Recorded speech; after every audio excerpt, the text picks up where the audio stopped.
C'est le père Arnaud Montou, prêtre du diocèse de Sens-Auxerre, qui va prononcer l'homélie.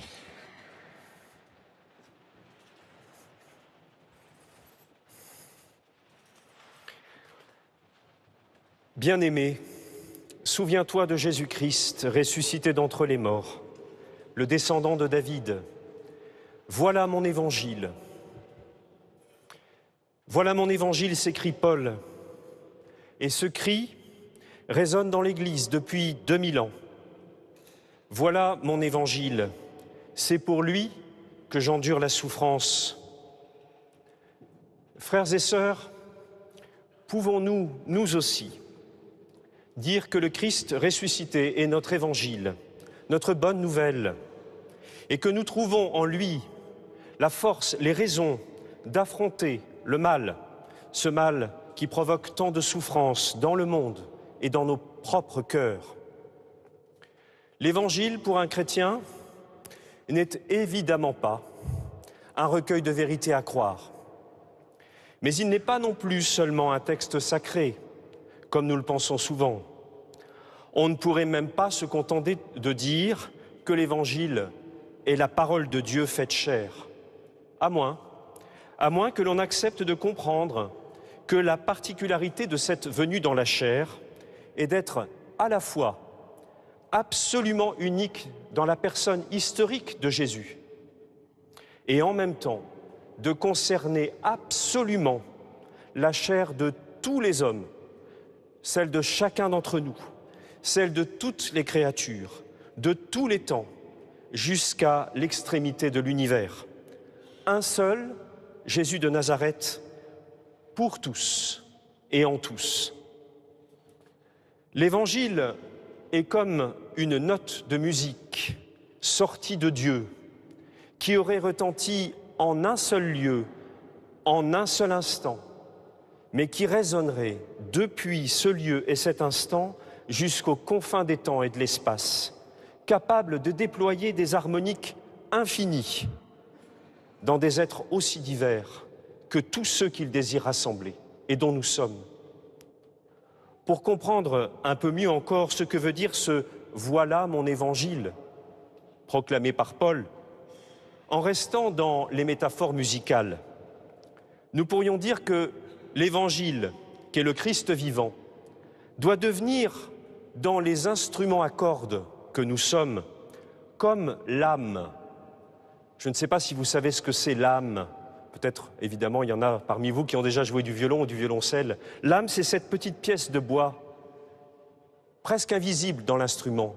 Il faut vraiment se pencher à l'intérieur pour voir.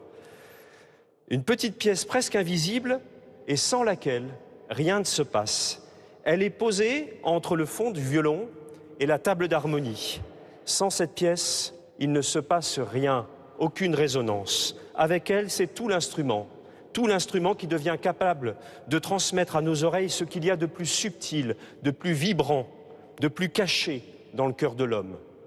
Si l'Évangile est fiché dans nos cœurs, comme l'âme dans le violon, alors nous sommes rendus capables de transmettre non seulement ce qu'il y a de plus vrai dans l'homme, mais aussi de faire entendre par nos vies quelque chose de l'harmonie du royaume. Mais que l'Évangile soit ainsi comme notre âme n'est jamais une évidence. Il ne suffit pas d'être chrétien, et même de se croire plus chrétien, plus sauvé, plus saint que les autres, pour que l'Évangile mette vraiment nos vies en tension et en résonance. Et les textes de ce dimanche nous rappellent singulièrement avec force que ce sont bien souvent ceux que l'on juge étrangers au salut qui en vivent déjà, peut-être tout simplement parce qu'ils sont en quête de la vérité et non pas dans l'illusion de la détenir.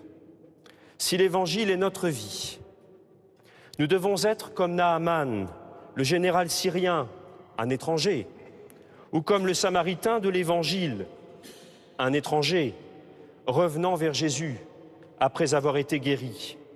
Ces deux-là n'ont pas seulement en commun d'être des lépreux guéris. Ils sont surtout des hommes qui ont reconnu le passage de Dieu, le passage du Sauveur, dans leur vie et qui ont été capables de remettre en question leurs schémas, leurs idées préconçues, leurs représentations du monde, qui ont laissé Dieu, en un mot, les transformer. Toute la famille vincentienne, qui fête aujourd'hui les 190 ans de la première conférence fondée en province, ici même, à Nîmes, sait bien ce que signifie être remis en question par l'action de Dieu. Vous avez tous fait, à un moment ou à un autre, l'expérience de cette déstabilisation qui nous rend en fait plus disponibles à l'autre et à Dieu. Et la capacité de résonance que permet l'Évangile en vous, cet Évangile qui est devenu votre vie, ne vous a pas seulement permis de reconnaître l'action de Dieu en vous, dans votre vie, et de vous en réjouir, mais elle vous a rendu capable de voir Dieu agir bien au-delà de vos frontières naturelles et des frontières naturelles de l'Église. Ceux que vous rencontrez n'ont pas à rentrer dans nos cercles, dans nos sérails, pour refléter la lumière du ressuscité. Et c'est en les servant, en les aimant, en vous découvrant aimés par eux aussi, et peut-être surtout, que vous voyez Dieu agir en ce monde. Comme le rappelle avec force le pape Léon XIV dans sa première exhortation apostolique parue cette semaine, avec la relation aux pauvres. Nous ne sommes pas dans le monde de la bienfaisance, mais dans celui de la révélation. Comme chrétiens et comme catholiques, nous devrions toujours être des passionnés de l'action de Dieu au sein du monde. Nous devrions déployer cette attention permanente à ce que Dieu réalise déjà en dehors de nos cercles, au-delà de nos frontières étroites que nous avons en tête quand nous disons catholicisme. Partout où la vie cherche sa voie à travers les obstacles, Dieu est déjà à l'œuvre. Amen.